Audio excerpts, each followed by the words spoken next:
I'm Jackie, and I did how to conduct a crime scene investigation.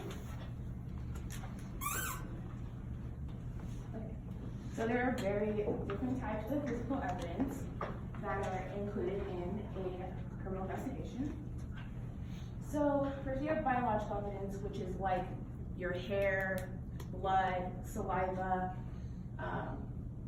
even like semen from clothes and stuff like that. We have fingerprints, latent and patent. Latent is the ones that are not visible to your eye, and patent is. So like, for example, patent would be like if you have blood on your fingers and then you like touch this wall, you would see your fingerprint. And then we have footsteps and tire track. So you can just be able to tell like what kind of shoes somebody was wearing and like get that potential suspect. And tire track, you can just get that tire from that car and like trace evidence, which is like fibers, like again hair, soil. So somebody walked in the house and they had dirt on their shoes. Vegetation and glass fragments if somebody broke a window and there's glass everywhere. We have digital, your phone records. We can go in and like look at people you've called, you've texted, you've been text messaging, your internet, your search history basically, and email messages. Drugs are very important too, because if there's drugs in any kind of crime scene, you're in trouble basically. And firearms are important because if somebody's shot, there's a bullet, you can identify that to the type of gun, and a weapon. If somebody has a stab wound and there's a knife somewhere, then you know that was the weapon of choice. And impressions, teeth marks. You can identify somebody if they bit you and match their teeth to the suspect. So who's involved in a criminal investigation? You have the detective and the CSI. They're the two main people in this investigation. They basically just go in and gather all the evidence, and the detective's kind of the head person in charge. Then you have crime scene photographers who just go in and take pictures of the crime scene. The crime scene analyst is the person who's kind of like the CSI, but they just take all the stuff back to the lab and kind of analyze it there.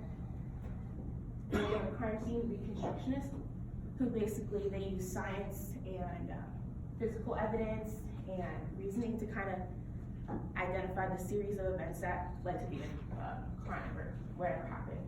And then the police officers, they're kind of the first responders who are on the scene, and sometimes in smaller agencies, they're the one who do the whole investigation.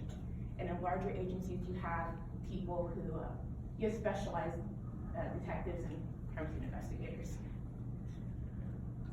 So the steps to collect evidence. These are kind of just your basic steps, and we can just think about this scenario in a burglary. So the first thing you want to do is photograph and document the scene. This is really important because I actually had a professor who was a police officer, and they completely forgot to take photos of the crime scene. And so they brought the body back, all the evidence back, and then took pictures. And that didn't go well in trial, let's just say that. You go ahead and you collect trace evidence. So with the burglary, say they came in through the window, you're gonna get those window fragments that they broke into. And say their clothes got snagged on the glass, you're gonna collect that too. You're gonna collect DNA evidence, like from places that you think they would touch, the doorknob, the light switch maybe, the windowsill. And then you're also gonna collect other items that may contain biological evidence and locate all those latent fingerprints that are not visible to your eye. So the whole process of how it all goes together. First you need to figure out the scene's dimensions and identify safety and health hazards. So basically the dimensions of the scene is like, did it happen in the bedroom? And that's where your focal point of the scene's gonna be. And one like outrageous thing could be, say somebody got hit by a train and their body was dragged on for miles. Your crime scene is gonna be miles long. Because you can find like an arm here and a leg here or a head over there. And an important part of this is to plan, communicate, and coordinate, because you need to work together to understand what kind of crime you're gonna be identifying. And so then you're gonna have to conduct a primary walkthrough and observe the scene. So with this, the detective and the CSI, they're gonna walk through, identify possible items that are evidence, and they're gonna take notes, and the photographers are gonna take pictures of the scene, and then they're all gonna put that together. And so number 5 is when they do the whole crime scene. They're gonna go in, get all the trace evidence, get the biological evidence, get all the necessary components, get the weapon if there was one. And they're just gonna process it all. And so then they're gonna do a final walkthrough, which is like, they're just gonna double check they make sure they got everything and it's all there. And then the final thing is that they're gonna record and preserve the evidence. So that basically, after you have all your evidence collected, you need to make a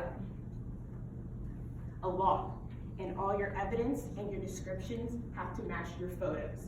And then they have to write up a crime scene report, and that all has to match. So say a weapon they collected was a gun.